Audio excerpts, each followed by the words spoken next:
వేదన కలిగిన దేశమందు వేకువ వెలుగై నిలిచినావు. విడువక తోడై అభివృద్ధి పరచి ఐగుప్తులో సింహాసనమిచ్చినావు.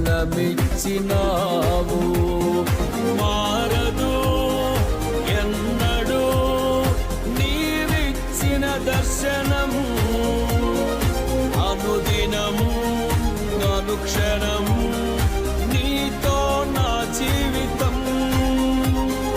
మారదు ఎన్నడూ నీవిచ్చిన దర్శనము, అనుదినము అనుక్షణము నీతో నా జీవితం. నీవే నా సంతోషగానము, రక్షణ శృంగము, మహాశైలము.